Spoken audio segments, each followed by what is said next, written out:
ঋতুস্রাবের মতো স্বাভাবিক ঘটনাকে আমাদের দেশে একটা ট্যাবু মনে করা হয়। আমি জানি অনেক অনেক জায়গাতেই করা হয়। এই ট্যাবুটাকে ভাঙার জন্য কাজ শুরু করলাম। এখন মোটামুটি মানুষজন যা চিন্তাছে কাজের জন্য, যতটুক কাজ করছি বা যাই করছি, যতটুক নিজের পরিচয় তৈরি করছি, সবকিছুর পেছনে আমি একজন ভিটিলোগো পেশেন্ট, আমি একজন ধবল রোগী, সোজা কথায় এইটা সবচাইতে বেশি কাজে দিছে। তবে সবাই একটা কথা বলে যে যতটুক সুযোগ পাইছি বা যতটুকুন গ্রহণযোগ্যতা আমার তৈরি হয়েছে, এটা নাকি শুধু মেয়ে মানুষ বলে। মানে এই চিন্তা ভাবনা যে শুধুমাত্র মেয়ে মানুষ বলে আমি এখানে ওখানে সুযোগ পাচ্ছি, মেয়ে মানুষ বলে আমাকে নিয়ে 10টা ফিচার করা হচ্ছে, মেয়ে মানুষ বলে পেপারে আজকে কালকে পরশু দিন লেখা আসছে, এই জায়গাগুলো থেকে আসলে যতদিন বের হয়ে না আসতে পারবো ততদিন আসলে এই মেয়ে মানুষ থেকে নারীতে রূপান্তরিত হওয়ার যে জায়গাটা সেটা তৈরি হবে না। আমি তাহিয়াতুল জান্নাত, আমার ডাকনাম হচ্ছে রেমি। রেমি নামেই কম বেশি সবাই চেনে। পড়াশোনা শেষের পথে, তবে পড়াশোনা তো শেষ নাই, এরপরেও হয়তো করব। যদিও কখনোই পড়াশোনায় মনোযোগীও ছিলাম না, খুব বেশি ভালো স্টুডেন্টও ছিলাম না। আর যেই পরিচয়টা তৈরি করার জন্য খুব খুব খুব চেষ্টা করছি সেটা হচ্ছে একজন সমাজকর্মী বলেন বা সমাজ সেবিকা বলেন, অথবা বলা যেতে পারে যে সমাজের পরিবর্তনের জন্য বা কিছু মানুষ যাদের জন্য আসলে আমার কাজ করা দরকার, বা এই নারীদের জন্য বা যা কিছু, এই সব কিছু মিলিয়ে স্রোতের একটু উল্টো দিকে হাঁটার চেষ্টা, এটাই আমার পরিচয়। আর সেভাবে গুছিয়ে পরিচয় দেওয়ার মতো কোনো পরিচয় যদিও নাই। কাজ করছি নারী শিশু উন্নয়ন। নারী শিশু উন্নয়ন বলতে আসলে বলবো যে একটা ট্যাবু নিয়েই কাজ করছি। যৌন হয়রানি প্রতিরোধ, মাসিককালীন যে সমস্যা বা মাসিকটা যে আমাদের দেশে এখনো একটা ট্যাবু, এই জায়গাগুলো ভাঙার জন্য কাজ করছি। কাজ কেন করছি বা কিসের জন্য এই জায়গাটা বেছে নিয়েছি, এই সব প্রশ্ন করতে গেলে না সবার আগে বলতে হয় যে আমার এখানে আসার খুব দরকার ছিল। আর আমি যদি অন্য সবার মতো ওই যে সংসার করব, স্বামী নিয়ে দুদিন পরপর ঘুরতে যাব, নতুন শাড়ি পরে স্কুলে ভাবিদের সঙ্গে গল্প করব, এই স্বপ্নটা আমারও ছিল। এই স্বপ্নটা আমিও দেখে দেখে শিখেছিলাম, কিন্তু কিছু ধাক্কা মনে হলো যে না, সব স্বপ্ন সবার জন্য না। আর তার মানে এটা না যে এগুলো করা যাবে না, সেটাও বলছি না, তবে সব স্বপ্ন হয়তো বা সবাই একটু অন্যরকম ভাবে দেখলেও পারে। আমি তখন ক্লাস 3-তে পড়ি সম্ভবত। তখন হচ্ছে আমার এই অসুখই বলবো, যেহেতু এটাকে আমার পরিবার হয়তো অসুখ ভাবে না বা আমার খুব কাছের লোকরা হয়তো অসুখ ভাবে না, কিন্তু যারা চেনে না তাদের কাছে মনে হয় অসুখ, কেউ কেউ ছোঁয়াচে ভাবে, এরকম হয়। তো যখন 3-তে পড়ি তখন হচ্ছে আমার একটু একটু করে এই অসুখটা শুরু হলো। স্কিনের কোনো জায়গা থেকে সাদা সাদা হয়ে যাচ্ছে, এরকম একটা বিষয় এসেছিল। তো এটা আমার ফ্যামিলির জন্য, মানে আমি তখন এত কিছু বুঝতাম না, কিন্তু আমার পরিবারের জন্য এটা একটা মানে হঠাৎ করে একটা মানে বিপদ বা হঠাৎ করে একটা বিপর্যয় আসে না, তো এরকম ছিল। বড় হয়েছি গ্রামে, কিন্তু আমার আব্বা মা খুব চেষ্টা করেছেন, অনেক ডাক্তার অনেক কিছু অনেক চেষ্টা করেছেন, কিন্তু আলটিমেটলি ওই কাজটা হলো না। তো এরপরে ডে বাই ডে বাড়তেছে। লাইফের এমন একটা সিচুয়েশনের মধ্যে দিয়ে যাচ্ছি যে প্রচন্ড গরম, আমি সবাই ছোট হাতা জামা পরছে, আমি পরতে পারছি না। দেখতে হাতগুলো দেখতে বাজে লাগে, সাদা সাদা দাগ, কালো কালো দাগ, মানে এই যে একটা ভয়, এই যে মনের মধ্যে একটা সবসময় একটা যে কেমন লাগতেছে, মানুষজন তাকাইতেছে, মানে যে কোনো একটা জায়গা থেকে নর্মালি সবাই যাচ্ছে আমিও যাচ্ছি, এটা খুব স্বাভাবিকভাবে যে আমাদের দেশে যে প্রেক্ষাপট, এখান থেকে মানুষ তাকাবে, এটা স্বাভাবিক, কিন্তু তাকানোর পরেও যে মানুষের একটা নেগেটিভ একটা মুভমেন্ট, এই জিনিসগুলো খুব টাচ করতো সবসময়। কিন্তু পরিবারের সাপোর্ট বলেন বা যা কিছু বলেন, সবকিছুর পরেও না আমার মনের মধ্যে এরকম একটা ব্যাপার ছিল যে আমার খারাপ লাগছে, আমি ভেতরে ভেতরে ভেঙে যাচ্ছি।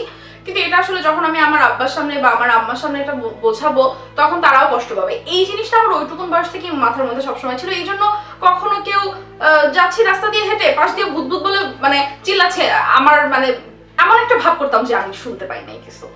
তো এরকম হতো, এরকম হতে হতে মাধ্যমিক শেষ করলাম, তারপরে উচ্চ মাধ্যমিকে এসে ওখান থেকে চলে আসলাম। চলে আসার পরে ফরিদপুরে এসে কলেজে ভর্তি হলাম। কলেজের জীবনটাও যে খুব আহামরি আনন্দের ছিল তাও না। তখনও কলেজ লাইফটা মানুষের কেমন হয়, মানুষ সাজুগুজু করে, একটু প্রেম প্রেম ব্যাপার আসে জীবনে। প্রেম প্রেম ব্যাপার এসেছে বহুবার, বলবো না যে আসেনি, কিন্তু ওই যে সবকিছুর পরেও যে আমাকে আলাদা করে একটা দেখা, ওই জিনিসটা কোনোভাবে আমি ইগনোর করতে পারতাম না। এটা আসলে খুবই অসম্ভব ছিল। তবে সবকিছু ছাপিয়ে পরিবার খুব সাহায্য করেছে। আব্বা আম্মা, আত্মীয় স্বজনের মতো সবাই বলবো না, ফুপুর বাড়ির দিকটা খুব সাপোর্টিভ ছিল। তবে একটা সময় মনে হতো কি, বাবা মাও খুব কষ্ট পাচ্ছে, তাদের কাছেও মনে হচ্ছে যে মেয়েকে কিভাবে বিয়ে দিব। আর ওই যে একটা কথা আছে না, যার বিয়ে তার ঘুম নাই, যার বিয়ে তার খবর নাই, পাড়াপড়শির ঘুম নাই, এইরকম একটা বিষয় ছিল। যে আব্বা মাকে সবসময় এরকম একটা বিষয় বোঝানো হতো যে মেয়ে কিভাবে বিয়ে দিবেন, মেয়ের তো এই সমস্যা ওই সমস্যা। তো এই জন্য দেখা যেত যে কিছু কিছু জায়গায় পরিবার থেকে বলতো যে না, ওখানে যাওয়ার দরকার নেই। এরকম খুব হয়েছে। ভালো জামা কাপড় পরে আয়নার সামনে দাঁড়ানোর পরে যখন দেখতাম যে দেখতে ভাল লাগছে না, সত্যি বলছি ভাল লাগছে না দেখতে, তখন আসলে এমনও হয়েছে অনেকগুলো পহেলা বৈশাখে সবাই শাড়ি পরেছে, আমিও পরেছি, আয়নার সামনে দাঁড়িয়ে দেখছি যে আমাকে দেখতে ভাল লাগছে না। এখন তো সবার কাছে দেখতে খুব ভালো লাগে, কিন্তু ভালো না লাগার যে সময়টা, ওই সময়টা আমি আসলে কারোর সামনে সেভাবে আসি নাই, এরকম হয়েছে। তো ওই সময় দেখা গেল যে সাজুগুজু সব মুছে ফেলছি, মুছে ফেলার পরে তারপরে যাই নাই, এরকম অসংখ্যবার হয়েছে। তো সবকিছু মিলিয়ে যখন আমি দেখলাম যে এই পথটা বা এই রাস্তাটা আসলে আমাকে একাই চলতে হবে, সেটা ভালোবাসার মানুষ বলেন, কাছে থাকার মানুষ বলেন, পাশে থাকার মানুষ বলেন, সবাই যখন ওই ভিটিলোগো পেশেন্ট না বলে একটা যে করা, মানে তাকে যে কাইন্ড অফ নেগলেক্ট করার যে বিষয়টা, এই জায়গাটা যখন আসলে খুব ভালো করে ফিল করা শুরু করলাম, তখন মনে হলো যে না, এই প্রচলিত নিয়মের বাইরে আসতে চাই। তখন মনে হলো যে আসলে কোন জায়গাগুলো নিয়ে কাজ করা দরকার। তারপরে কাজ শুরু করলাম, নারীদেরকে নিয়ে কাজ করছি। নারীদেরকে নিয়ে কাজ করার পাশাপাশি আরো বেশ কিছু কাজ করছি। ঋতুস্রাবের মতো স্বাভাবিক ঘটনাকে আমাদের দেশে একটা ট্যাবু মনে করা হয়, আমি জানি অনেক জায়গাতেই করা হয়। এই ট্যাবুটাকে ভাঙার জন্য কাজ শুরু করলাম। এই জায়গাটাতেও কাজ করতে এসে না একটা জিনিসে ফিল করলাম, তখন আর ওই ধবল রোগী বিষয়টা আসলো না, তখন আসলো মেয়ে মানুষ। ও সে হেসে হেসে কথা বলতে পারে, তাহলে তো ওখানে রেমিই আগে যাবে। ও আচ্ছা, ওই অর্গানাইজেশনের সঙ্গে কোলাবোরেশনে যাচ্ছে, তার মানে মনে হয় কোন একটা ঘটনা আছে।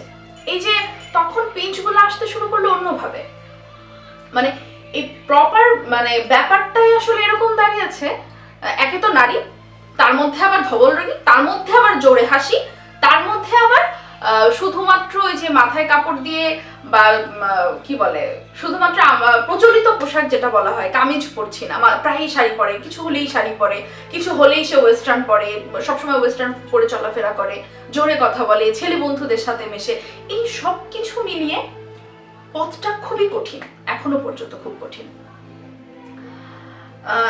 সেদিন আমার একটা নিউজ আসলো প্রথম আলোতে, আসার পরে আমার এক বন্ধু, কলেজের বন্ধু, একটা মেসেজ দিল যে তোকে একটা কথা বলি। হ্যাঁ বল। বললো যে শোন, তুই কিছু মনে করিস না, অনেকদিন আগে কলেজে তোকে দেখার পর আমি জড়ায় ধরছিলাম তোকে, তো আমার সাথে যে বন্ধুরা ছিল তারা আমাকে ডেকে নিয়ে বলতে চাই তুমি ওকে জড়ায় ধরলা কেন, তোমারও যদি এরকম ওর মতো অসুখ হয়। তো ওই দিন রাত্রে আমি বিষয়টা হেসে উড়িয়ে দিয়েছি, ঠিক আছে বলছে, কিন্তু এখনো যেটা অনুভব হয় সেটা হচ্ছে যে আমি জানি আমার সামনে আমার পেছনে এই ধরনের কথা সবাই বলে। পরিবারও হয়তো একটা সময় বোধ করেছে যে আমার সন্তান এরকম না হলেও পারত, এটা খুব স্বাভাবিক। কিন্তু আমার জায়গায় দাঁড়িয়ে আমার মতো করে কেউ কি ভেবেছে আমার পথটা কেমন? আমার মনে হয় না কেউ ভাবে বা কেউ ভেবেছে। তারপরেও এখন হয়তো অনেকে ভাবে, কারণ আমি অনেকটা আমার জায়গায় সফল। বলবো কারণ হচ্ছে আহ, আমি আমি আল্লাহর অশেষ রহমতে 21,000 নারী এবং শিশুকে নিয়ে আমার জেলা এবং আরো কয়েকটা জেলায় কাজ করতে পেরেছি। আমি আল্লাহর রহমতে এমন একটা প্ল্যাটফর্ম দাঁড় করাতে পেরেছি যেই জায়গাটায় নারী এবং নারীরা এসে তাদের কথা বলতে পারবে, তারা তাদের হ্যারাসমেন্টের ঘটনা শেয়ার করতে পারবে, তারা তাদের যে কোনো পার্সোনাল প্রবলেম হোক বা যে কোনো ঘটনা হোক তারা এসে শেয়ার করতে পারবে। এই জায়গাটা তৈরি করেছি বলেই এই গ্রহণযোগ্যতাটা এখন পাচ্ছি, যে না ওই জায়গাগুলোতে রেমিকে ডাকা হোক। কিন্তু সত্যি কি আমি এই বাতটা ভাঙতে পারতাম যদি আমি এই ধাক্কাগুলো না খেতাম? তো মাঝে মাঝে মনে হয় আমার জন্য এই ধাক্কাগুলো দরকার ছিল। আমাদের কলেজে কয়েকটা মেয়ে আছে যাদেরকে কেউ কখনো দেখেই নাই যে ওদেরও আসলে এই স্কিনের এই জটিলতাটা আছে, কেউ কখনো ওদেরকে দেখে নাই। তো আমি কোনো না কোনোভাবে একদিন বুঝতে পারলাম যে ওদের আসলে এই প্রবলেমটা আছে। তো যখন আমি বুঝতে পারি তারপরে হচ্ছে আমি ওদের সঙ্গে কথা বললাম, এবং আমি সবচাইতে অবাক লাগলো যে এই মেয়েগুলোর পরিবার তাদেরকে জোর করে বোরখা পরায় রাখতেছে। আমি মোটেও বোরখা পরা বা পর্দা করা নিয়ে এটার এগেইনস্টে কোনো কিছু বলতেছি না, কিন্তু পর্দার জন্য না, তারা সে রোগী এই জন্য তাদেরকে হচ্ছে বোরখা পরানো হচ্ছে যে যাতে ওদেরকে কেউ না দেখতে পায়। কিন্তু এইভাবে ঢেকে রাখা বা এইভাবে তাদেরকে সমাজের চোখ থেকে আলাদা করে রাখার কি কোনো যৌক্তিকতা আছে বলে মনে হয়? আমার কাছে মনে হয় না। আমার জার্নিটা এখনো চলছে, আমি জানি চলবে। আমি খেয়াল করেছিলাম আমি যখন কলেজে পড়তাম অনেক বন্ধুরা আমার সঙ্গে ছবি তুলতো না, কারণ আমি ছবি তুললে ওই ছবিটা অতটা সুন্দর হবে না। ওরা ছবি তুলতো, ওরা ম্যাচিং ড্রেস পরতো, আমি আসলে সেগুলোতে থাকতাম না। তো আমার খারাপ লাগতো না বিষয়টা এমন না, খারাপ লাগতো, কিন্তু আমার সবসময় ইচ্ছা ছিল এমন একটা সময় আসবে যে আমি অনেকগুলো মেয়েকে একত্রিত করতে পারবো, অনেকগুলো নারীকে একত্রিত করতে পারবো, যে জায়গাটা এই ভেদাভেদটা থাকবে না। আমাদের টিমে যখন কোনো মেয়ে আসে এবং আমরা যখন বুঝতে পারি যে সে মানসিকভাবে বা শারীরিকভাবে বা কোনোভাবে একটুখানি ডিসেবল, তাকে সবার আগে প্রাধান্য দেওয়া হয়, সে যে কেউ হতে পারে। আর যে মানুষগুলো একটা সময় আমাকে দেখলে পাঁচ পিঠে কথা বলতো, আমাকে দেখলে কানাকানি করতো, বা এমনও হয়েছে যে আমি তাদের সঙ্গে বন্ধুত্ব করতে চাচ্ছি, তারা ইগনোর করার চেষ্টা করছে। একে গ্রাম থেকে এসেছি, দ্বিতীয়ত কখনোই আমার বাবার অঢেল সম্পত্তি ছিল না, খুব সাধারণ সাদাসিধা একটা পরিবারের মানুষ। সেই মানুষগুলো ডেকে কথা বলে। ইভেন আজকেও এমন একটা মানুষ আমাকে ইনবক্সে মেসেজ দিয়েছে, যাকে আমি পেছনের মেসেজগুলোতে দেখলাম যে আমি তাকে আরো বছর 3-4 আগে অনেকবার অনেক কারণে যোগাযোগ করতে চেয়েছি, সে আমাকে কোনোভাবে পাত্তাই দেয় নাই। সো এই যে জায়গাটায় আসতে পেরেছি বা আসার চেষ্টা করছি, এই সব কিছুর পেছনে না ওই ধাক্কাটা খুব দরকার ছিল। তো আমি আসলে তাদের কোনো দোষ দিব না, কারণ চিন্তা ভাবনাটা আসলে পরিবর্তন হওয়া দরকার। চিন্তা ভাবনাটা পরিবর্তন না হলে ওই জায়গাটা আসা যায় না। আর চিন্তা ভাবনাটা তো একদিনেই সবার পরিবর্তন হবে না, আস্তে আস্তে পরিবর্তন হবে। আর হয়তো সেই পরিবর্তনের হাত ধরেই আসলে মানুষ আলাদা করে চিন্তা করতে পারবে। আর যত যাই বলি, আমরা একটা কথা বলি না যে বাহ্যিক সৌন্দর্য কোনো সৌন্দর্য নয়, আমার কাছে এখনো মনে হয় এটা একটা মিথ্যা কথা। কারণ অনেকেই এখনো ভাবে যে আমার স্কিনের কালারটাই হচ্ছে এরকম, আসলে কিন্তু ব্যাপারটা এরকম না। আমি কিন্তু কখনো লুকাই না, আমার অনেক বিয়ের প্রস্তাব আসে এটা ভেবে যে আমার স্কিনের কালারটাই এরকম, আমি আমার গায়ের রংটাই এরকম, অনেক বিয়ের প্রস্তাব শুধু এটা ভেবেই আসে। কিন্তু যখন তারা জানতে পারে যে না এটা আসলে রোগ, তখন আসলে সেই ছেলের পক্ষ আর আগায় না। তো আমার কাছে এটাই মনে হয় যে যারা খুব বলে যে গায়ের রং বা বাহ্যিক সৌন্দর্য কোনো সৌন্দর্য নয়, এটা এখনো পর্যন্ত তারা মিথ্যাই বলে। যদিও এটা নিয়ে আমার আসলে কোনো কষ্ট নাই, এটা হতেই পারে। আর কি বলবো, অনেক কথা বলে ফেলছি। একটা ঘটনা শেয়ার করি, সেটা হচ্ছে এই ঘটনাটা আমি এর আগেও একবার বলেছি। কলেজে হচ্ছে তখন উঠলাম, বিএনসিসি ক্লাস হচ্ছে, বিএনসিসিতে হচ্ছে নতুন ছেলে মেয়েদেরকে নেওয়া হচ্ছে। তো সেই সময়টায় আমিও গেলাম, তো লাইনে দাঁড়ালাম। তো বিএনসিসির যে ক্যাডেট, সে এসে আমাকে শুরুতেই আমাকে ডাকলো এবং আমাকে ডেকে বললো যে তোমার এই চর্মরোগের জন্য তোমাকে নেওয়া হবে না, ঠিক এই ভাষাটা দিয়ে বললো। তো আমি ওখান থেকে বের হয়ে আসলাম, বের হয়ে এসে বারান্দায় দাঁড়ায় আছি। আমি খুবই স্ট্রং একটা মানুষ, তো দাঁড়াইছে, আমি তখনও মানে চোখ দিয়ে পানি পড়তেছে না। তো তারপরে কিছুক্ষণ পরে দেখলাম যে আসলে আমার চোখ দিয়ে পানি পড়তেছে, এবং আমি তখনও আসলে আমার কোনো বন্ধুদেরকেও বুঝতে দিতেছি না যে না এটা নিয়ে আমার খুব খারাপ লাগতেছে বা এটা নিয়ে আমার কষ্ট হচ্ছে যে সে আমাকে টিমে নিচ্ছে না। কিন্তু আমি জানি না আসলে বাংলাদেশের বিএনসিসিতে এরকম কোনো নিয়ম আছে কিনা, শুধুমাত্র স্কুল কলেজে যারা স্কাউট বা বিএনসিসিতে আছে যে স্কিনের এই জটিলতার জন্য তাদেরকে নেওয়া হবে না। কিন্তু এই যে মানুষের অ্যাপ্রোচটা যে না তুমি এখান থেকে আগেই বাদ, এই অ্যাপ্রোচগুলো আমি এখনো ভুলতে পারি না। এখনো আমার শুধু মনে হয় যে কেন কেন আমার সাথে এটা করা হয়েছিল ওই সময়টায়। পথটা মসৃণ হতে পারতো। আমাদের এখনো পর্যন্ত কারো গায়ের রং কালো বা ফর্সা হলে কেন সেই মানুষগুলোকে নিয়ে এখনো এত বেশি জটিলতা তৈরি হয় সমাজে। আর গায়ের রং তো গেলই, এরপরেও বডি শেমিং এর যে বিষয়টা এখনো পর্যন্ত চলছে, মোটা নিয়ে, চিকন নিয়ে, তারপরে এই যে তাদেরকে কাইন্ড অফ নাম বানায় দেওয়া। যেমন আমার নাম তো একদম, আমি তো অনেক জায়গায় জানি যে নাম মানে নামের আগে পেছনে বিশেষণ বসায় নেওয়া হয়, সেটা আমার নামের পেছনেও বসানো হয়েছে, সেটা এখন আর না বলি, সেটা আসলে পাবলিকলি বলার মতো কোনো কিছু না, এর জন্য বলতে পারছি না। আর আমার এই টোটাল জার্নিটা যা কিছু, তার হয়তো বলতে গেলে অনেক কিছু বলতে হবে, এত কিছু আসলে বলা যাচ্ছে না। তারপরে যতটুকু বলছি তার মধ্যে আসলে এই আমার যে জটিলতাটা স্কিনের, এই জটিলতাটাকে আমার এখন আর ভাবতে ইচ্ছা করে না এটা আমার জন্য কোনো অভিশাপ। আমার এক বন্ধু বলে যে এটা আমার জন্য একটা আশীর্বাদ, এবং আমি মনে করি যে কেউ যদি তার নিজের যোগ্যতায়, কেউ যদি তার নিজের ইচ্ছার গুরুত্ব দিয়ে সামনের দিকে আগানোর চেষ্টা করে, তখন তার শরীরের যে কোনো অবকাঠামোই কখনোই তার জন্য বাধা হতে পারে না, সেটা সবসময়ই তার জন্য আশীর্বাদ হতে পারে। তো আমাদের আসলে ফোকাস করতে হবে যে আমরা আসলে কি চাই।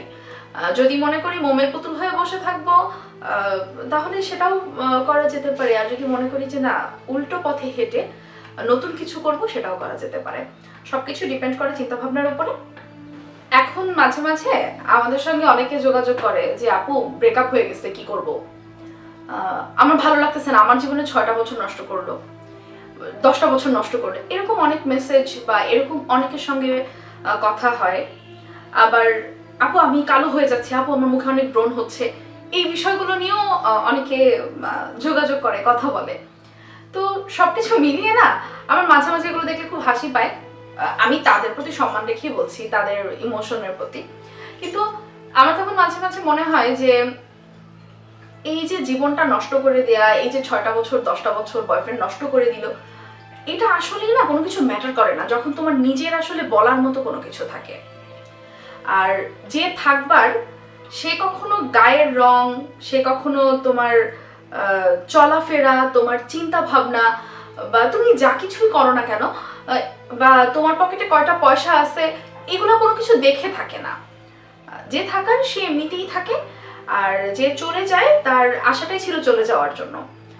তার জন্য আমার মনে হয় যে যখন প্রেমে থাকে তখন তো দুইটা মানুষই আনন্দে থাকে, তাই প্রেমটা ভেঙে গেলে ওই আনন্দের জায়গাটুকু যে আমার জীবনের সময়টা নষ্ট করছে, এইটা চিন্তা না করে এটা চিন্তা করা যেতে পারে যে ওই সময়টা তার সাথে আমার খুব ভালো ছিল, তাহলে বোধহয় অনেক সমস্যা বা অনেক মন খারাপ লাগা থেকে বের হয়ে আসা যায়।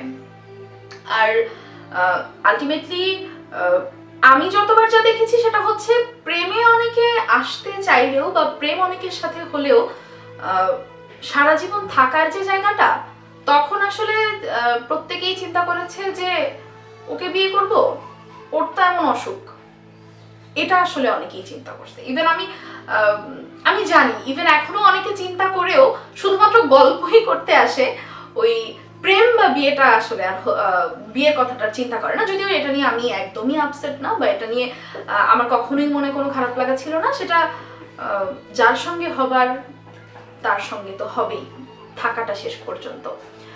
আর আরেকটা ব্যাপার হচ্ছে যে আমি যেহেতু নারীদেরকে নিয়ে কাজ করি, সেদিন আমি একটা বিষয় ভাবছিলাম।